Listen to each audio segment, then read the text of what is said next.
This morning we are going to start a new series on Entrusted, given by God and grown through faithfulness. And so I was thinking about this. I was thinking about what God has entrusted me. A couple things just kind of came to mind. I remember my first job that I got, I was entrusted with. That first job was the only job I got fired from. This wasn't when I was pulling weeds like this. I was supposed to clean this laundromat. And for this guy, and this, I get $15 a month, and I cleaned it a couple times, and then I decided that I would still take the money and not clean it. And then one day, I got a phone call, and the guy was like, the person that was in charge of it, he's like, I just went into that laundromat. And I was like, well, how was it? Yeah. He's like, it was the most disgusting thing I've ever seen in my life. And he's like, I can't believe you didn't do it. And I got fired. And so at that moment, I got fired. It was the only job I've ever been fired from. And I just felt this like gross, I was entrusted with something and I wasn't faithful to that. And so, and then as I go through life, you just think of those key moments. I remember when I got married, that just thinking that weight of this family, that I wasn't just Sean alone. It's I've got to now provide and think about somebody other than just me. And so I was entrusted with this. And then again, a clear moment when it happened twice, kind of in the two different seasons, but one was when Aaron was first born, and again, I remember realizing we were going to have Aaron, and just like, this was a game changer for us. Like, I now am entrusted with a little person that I have to help direct and guide. And just that weight of being entrusted with something that's so valuable and so important. And then then when he was born for sure, and then it was after we had the four kids, there was just a moment. It was it was a real big moment because my dad had passed away at that time. And so it was just one of those moments where it was just me and the Lord, and just entrusted with my legacy. God had entrusted me with my legacy. And how is the Snyder name going to be lived out from this day forward? And so I have a responsibility to not only live it out, but to be a man of character that the young men and young ladies of my life would live this name out as well. And so just this weight of this, and it's more than just something that you kind of be a part of, that you kind of do a little bit. Like parenting is that you just kind of step in and step out, right? That doesn't really work well. It doesn't work well in marriage. It doesn't work well in anything. And then when you have responsibilities, I remember my call into ministry. Feeling the weight of what that meant. Not, again, pretty ignorant to what it meant to live it out, but just feeling the weight of what it means to lead people in faith, like to direct people and to step into a role where you are speaking what God says to people, that they might follow that weight of being entrusted with that responsibility. And so just it's a heavy load in a lot of ways, but it's also a load of honor. Like the best days of my life are those that I mentioned, except the one being fired from the job, right? But again, I learned my lesson, and again, just thinking of how I've been entrusted with those things and how I'm to steward those things well. And so this season, we want to think about that, and even as we think about something bigger than just life, that really the mission that God has us on. It doesn't take you very long to be a part of Living Hope Church to realize that there's something bigger than just a Sunday morning event for us. Like there is a lot going on, and the reason why is because we have a big God with a big-sized vision. And really, we simplify it this way, as we say we just want to walk with people in life and share the hope of Christ. We want to make disciples. We don't believe that there has to be this big, fancy, crazy program. It is simple, and it's from the lips of Jesus himself. He says, go and make disciples. And we know that's our mission. And so we know disciple making requires us to be in contact and relation with people. It makes us, we start to think, how am I living out my faith life, and then connecting to other people that are living their life, that I might share the hope of Jesus, they might show the hope of Jesus in my own life and walk in that. Like it's pretty simple. It's not like, what do we do? Like our mission is to make disciples, that make disciples, that make disciples, that make disciples. And I believe when Jesus comes back, he'll be like, hey, you guys make disciples, right? And he gave us the map, how to do that. Make sure they're baptized. We are teaching them. They're obeying my commands. Like, this is what we're to do. So it's not like, wow, what are we to do here at Living Hope Church? We want to walk with you in life, share the hope in Christ. We want you to know Jesus, be known in a faith community, own your faith, and bring someone along. Like, that is simplified what the Bible already says to do. We didn't create a new mission. We just followed the mission God created for us. And so we want to be on mission. Now, again, that mission has been entrusted to us, comes a weight with that. And so when you're a part of it, when you're, just imagine as I came as pastor of Living Hope Church, feeling that mission to go and reach our local context, and then reach neighboring context, and then reach the world. How do we accomplish that? Well, we got to get people on mission with us. And so a lot of that time looks like maybe often there's times I'm doing mission work where it doesn't look like very mission work. It could be doing paperwork in the office. It could be doing, there's a lot of things that are done. It could be going to Costco to get donuts or get food for the youth group, right? Those are things that have to be done that help us move the mission on. And so this season we want to talk about how do we find what God has entrusted us with individually. And then how can we align that entrustment to the mission of the local church to be on mission together to make disciples? We've been entrusted. And I hope you feel the weight of that. Because that's what it is. Again, when you first come to Christ, you don't understand. Just like when I first had kids, man, this is easy. Kids are kids. This is fun. They're babies. And then I realized, wait, these kids don't sleep. They don't have a schedule. They do what they do. They want to run the house. And, there's, getting married's easy. My wife will cook for me all the time and do all these things for me, right? It's wait, no, I need to steward this relationship. This is a real person that has real feelings and real desires. And I'm entrusted to this to help guide and guard her, protect her. There's a responsibility. And so once you feel the responsibility and then understand that, again, I believe one day I will stand before a holy God and give an account how I've handled these gifts that God has given me and entrusted me with. And I believe you will as well. And so we want to prepare our hearts for this. We want to help us join together and walk with people in life. And so before we begin enlisting people, that's often when you have a task, you want to,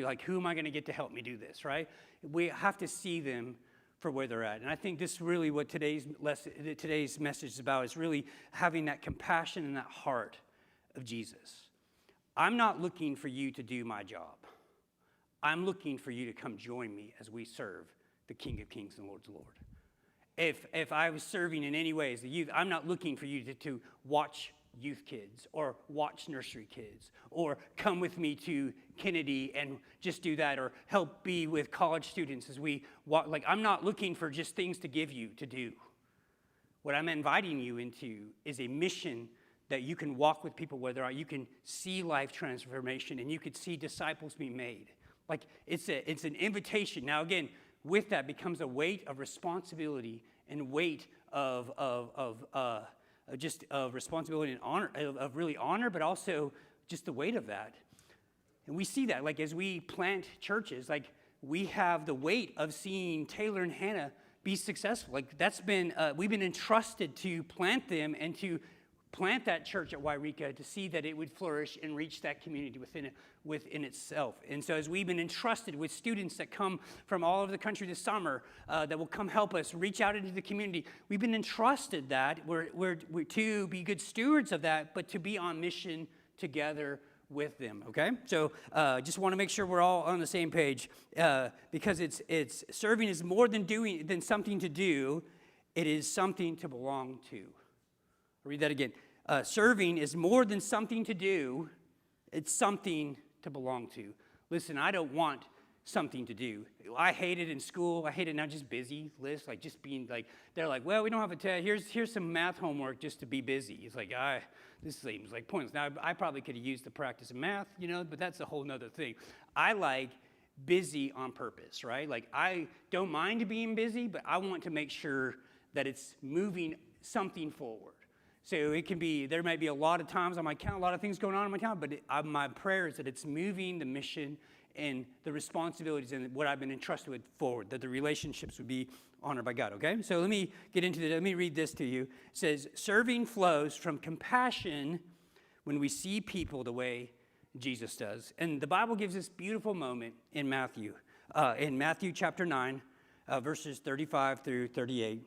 Jesus has been healing. He just brought in Matthew. Just came on team as one of the disciples. And so Jesus is doing ministry. And it says Jesus continued going around to all the towns and villages, teaching in their synagogues and preaching the good news of the kingdom. So he was out doing what he was called to do. He was preaching and he was teaching and he was sharing the good news, the gospel message to all these areas. And then he's healing every disease and every sickness. So he was a ministry. His ministry was magnified, and it was meeting the needs of many people in this moment. But in this moment, as he began to see the people and saw where they were, what it says when he saw the crowds, here he was doing ministry. He was in the heart of it, and then at some moment he just kind of looked up and he saw this crowd, and he began to realize there was something that was moved within inside him. He says he felt compassion for them. His heart broke for them. He just saw them. Have you ever just been in the moment where you just see somebody?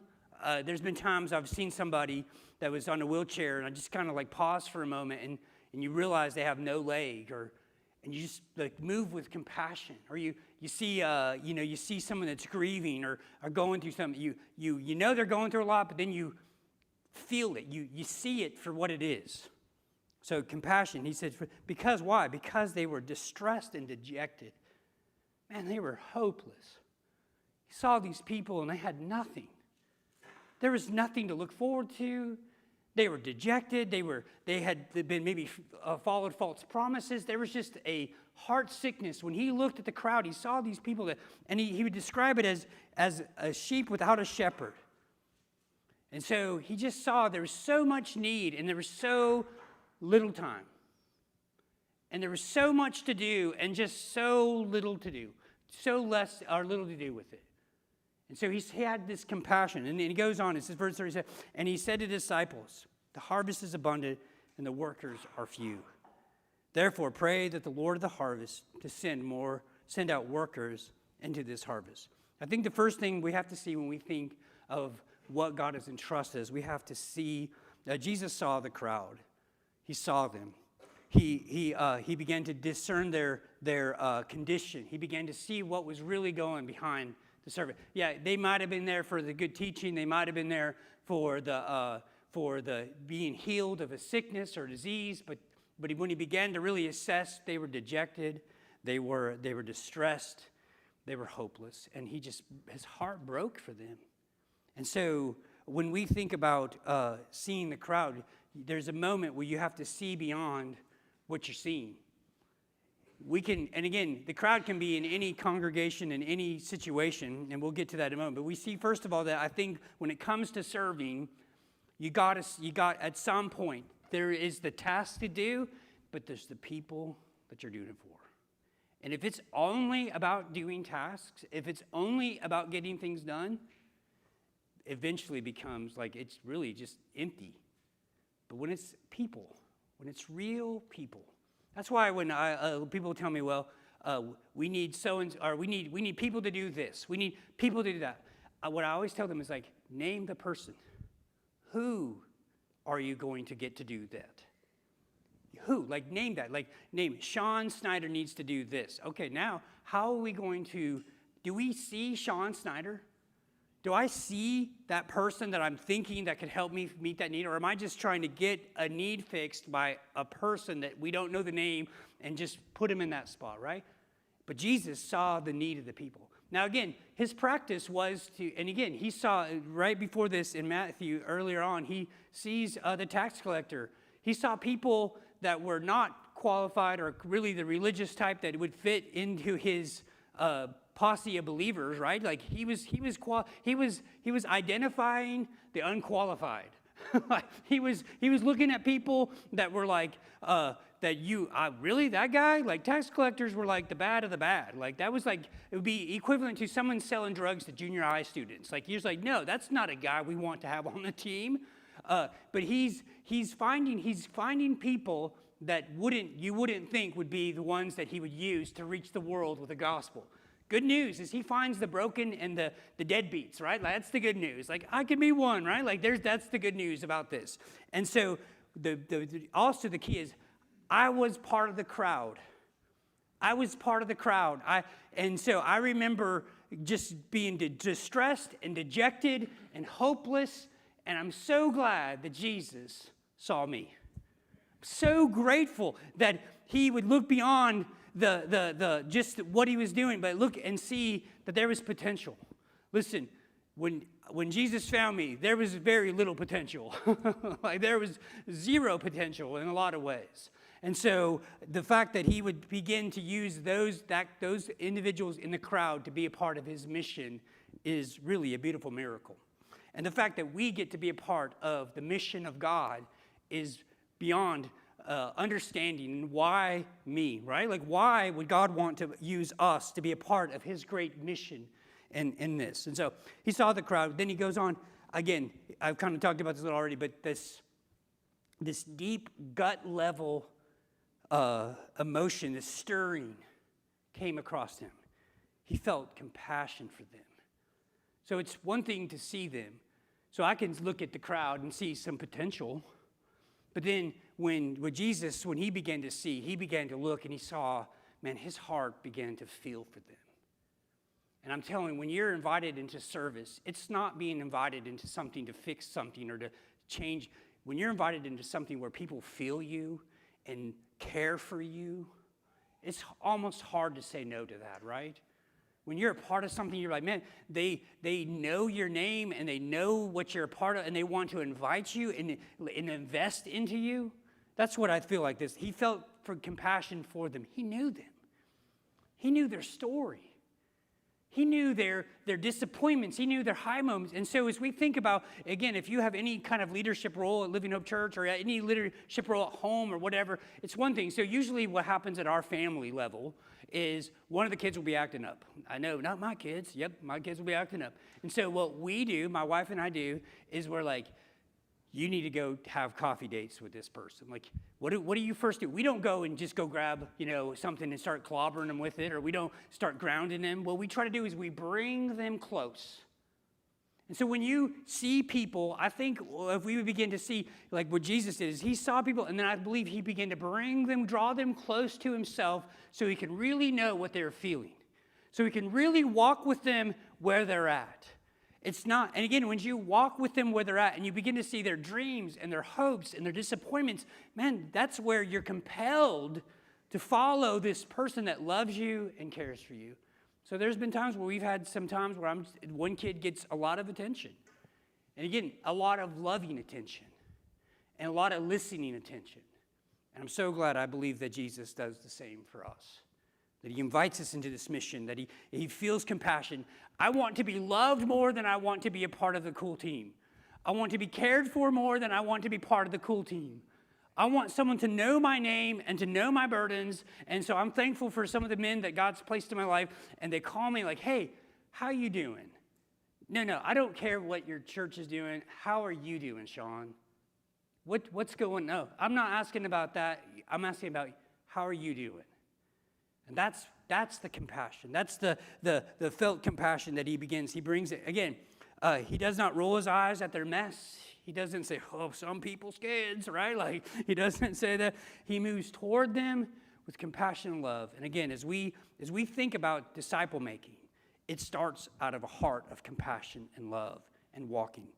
And again, I think sometimes we can get so caught up in the obligation or the ministry mechanics of things, or the people become projects. We're just trying to, that's not what this is about. I can tell you what Living Hope Church really stands for, at least this heart of this preacher, is I truly want to walk with you wherever you are. And I want to show you and share with you the love of Jesus has for you. Because that's what Jesus has done for me. I am the most ill-equipped, unqualified person that God has called into ministry. I don't feel prepared, but God has walked with me where he has been with me and has given me confidence and peace to know I am in the will of God. And the joy of God comes out of that. And so I don't have to work. I get to serve the King. One of what I have for my life mission is I serve God by serving others. That's how I say it. But how I describe that is I'm a servant of the King. So I am a servant. Like, I really will try to do anything I can do to serve you and help you walk. Like, that's what, if there's a crummy job to do, that I'm called to do that. I'm called to do that. And my wife looks at me like, oh, don't say that, right? Like, I'm called to do that. Why? Because that's what God's called me. He did not come, he didn't say, Sean, you're so amazing. It wasn't like a Rudolph moment with your nose so bright. Will you guide us tonight? Like, he's like, Sean, you can be our servant. And I'm like, I'm in. I'm in. He says, if you can be the least, you can be your greatest. I'm like, I really have a path to success here because I am the least, and there's a path to find greatness because I can serve anybody because I am a servant to the King who knows my name, that loves me where I'm at, and has invited me into a mission way beyond anything I can handle and control. He's invited me to this. So again, so he feels me. Again, he's invited us in that. So as we move through this, and then finally we see Jesus, or he saw the crowds, or I'm sorry, Jesus identified the need. I didn't change the slide up there. He identified the need. Again, it doesn't take long when you are on a job of any type. I think of my construction work over the years, and especially when it comes to digging or things you don't really want to do, right? You put the shovel in one time, you're like, where is somebody to help me, right? Like the minute you start in labor, like start moving towards that, you want help because you see this is going to take a lot longer than they told me, right? Like this is going to take a lot longer. There was one time we were building this house, and it was built on a rock. They took the Bible seriously, and they built their on a rock, and we had to chisel, like, for the plumbing lines to go. And man, we were there for an hour, and the boss had like, we'll have this done today, and we're like, this ain't gonna be done for 2 weeks. And so we need help, right? And so that moment when you're on mission, when you begin to feel the weight of what you've been entrusted to. Again, it doesn't take long when you're in marriage and you're like, okay, God's given me this wife now. This is more than I can handle. This takes a lot of, I need God's help in this. I'm right, but I'm wrong, and I'm still right, but I'm wrong. Like, how does this work, right? Or kids, you like, okay, this baby won't go to sleep. Like, how do I deal with this? Or this child thinks 100% opposite that I have ever thought in my life, and they're my kid, and I don't know how that's possible, right? And so you've been entrusted with something, but then comes the weight of that trust and that responsibility, and we say, we need God's help. We need more. I need something more. And so what he says to his disciples, now he sees this, he feels this, Jesus feels this, and then he stops and he said to his disciples, he says, the harvest is abundant. I'm telling you, the harvest is abundant, Living Hope Church. There are over 200,000 people in this Rogue Valley. 2% considered to go faithfully to a local church. The harvest is abundant. And so he says, what does he say to do? He says, and that's just this region. We can go Oregon, we can go West Coast, we can go North America. Like, the harvest is abundant. And America is not becoming more Christian. We are becoming less Christian. And so there are thousands of kids that are students at SOU. There is so much opportunity. Do you realize that the harvest is abundant? But he says, but the workers are few. What does he tell us to do? He says, go guilt and get as many people to do it as you possibly can. Right? No, what does he say? He says, therefore pray. Pray. I do think it's interesting that he would say pray is first instead of go get them. Convince them. He says pray to the Lord. You know why I think that is too? Because the Lord is the one who has the heart for the people. Jesus is the one. He says pray really to me. Pray to the Lord. because I love these people. I care about them. I know the mess they're in. I know, and I'm telling you, there was time I was talking to a guy about a residency program, growing up young leaders to be missionaries and ministers, and how we grow that. And he's like, where do you find those people? I was like, in your neighborhoods, in where you work, like they're around us.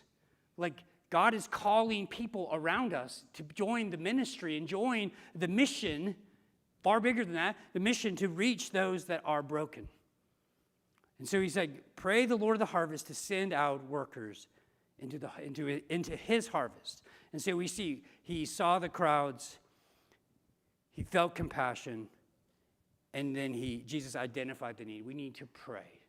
And so again, if you have any kind of area of service at Living Hope Church, would you pray? And then we're going to take a moment. We'll pray here in a moment, but I want to leave with a couple of things that hopefully help you on this journey. First of all, I want to invite you to see your crowd. To see your crowd. You know, that's the thing. We all have different eyes and different views of things. And there's people that see those that have struggling with addiction, and they see their crowd, right? Some see the youth ministry. Man, if you get a chance to come on a Wednesday and see the young people, that when you start to see them, and as Jesus saw them, as he began to feel compassion for them, and he began to see that they were like without a shepherd, and he wanted to step into that. Maybe your crowd is children or nursery babies or women that are struggling. Whatever your crowd is, begin to look at that and that's what you want to lead with when you think about what ministry should I be. Maybe it's college kids like, man, I wish I had someone to help navigate my life when I was 19, 20 years old, and I could step into that. And you begin to see them, and not only just begin to see them, begin to pray for them and begin to notice them. And instead of maybe just, again, I'm getting guilty of this too. It's like, well, these Gen Xers or Gen Zers or whatever, right? We just complain about, but again, really recognizing that they're in a crisis season of their life, and they're facing things that I didn't face when I was their age. They have things opportunities and hindrances that I didn't face, and they need to be navigated. So again, see your crowd. Oftentimes, and that's really what the invite is not join this ministry to watch kids or join this to do this. It's really, you see the crowd. We have an opportunity to be at Kennedy Elementary, that we get to see there's a crowd of kids that don't faithfully attend church, that we get to love them and teach them the Bible and talk about what God has done. We get to enjoy this moment. If it's kids or whatever that ministry is, you want to see where God is leading you. I think that even goes with your life, like with your job, wherever God has put you to work. See who God's put around you, that you might see them as what Jesus sees them. So pray. So again, I think identify the people of God has already placed on your heart.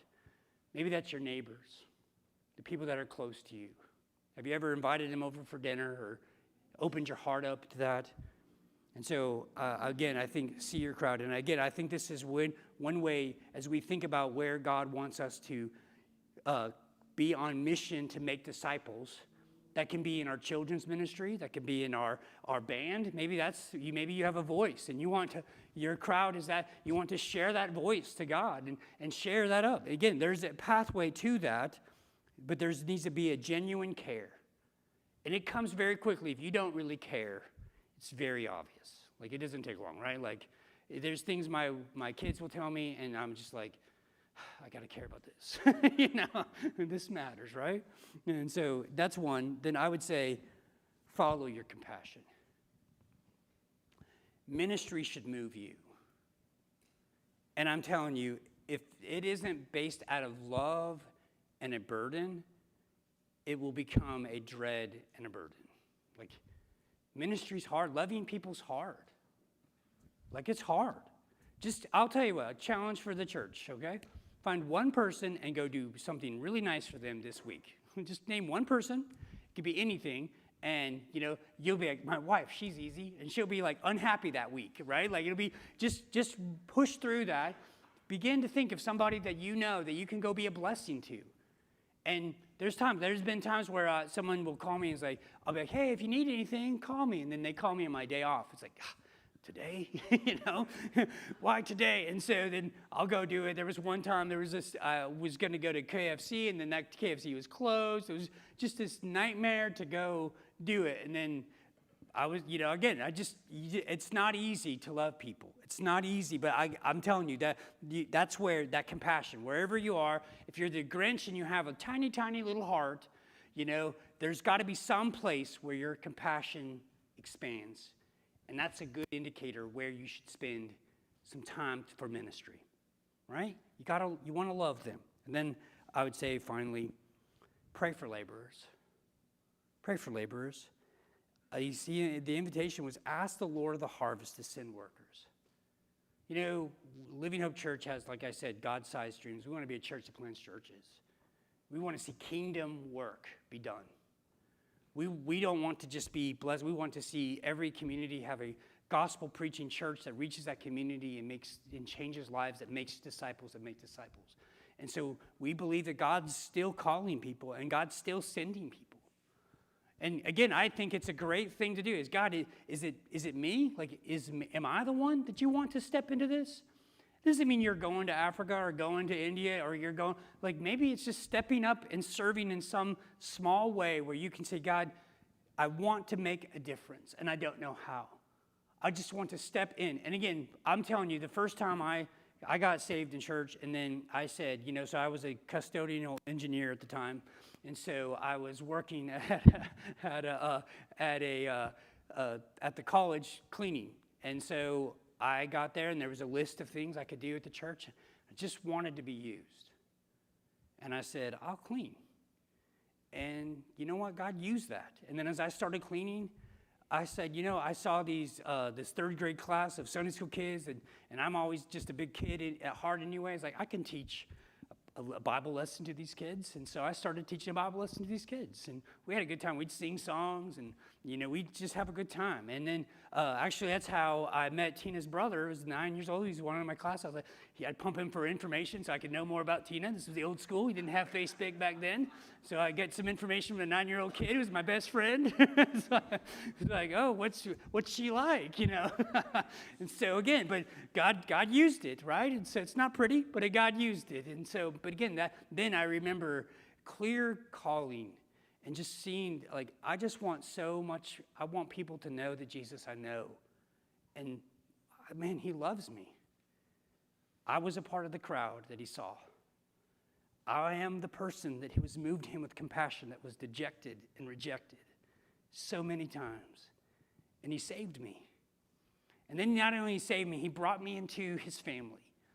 And he developed me into the man that I am today. And he sent me on mission with him, not to be to be awesome, but to walk with people where they're at, and to share the hope of Christ, and to love people for who God has made them to be. The beautiful thing is, God has given me a vision that I can see your potential, even if you don't want to.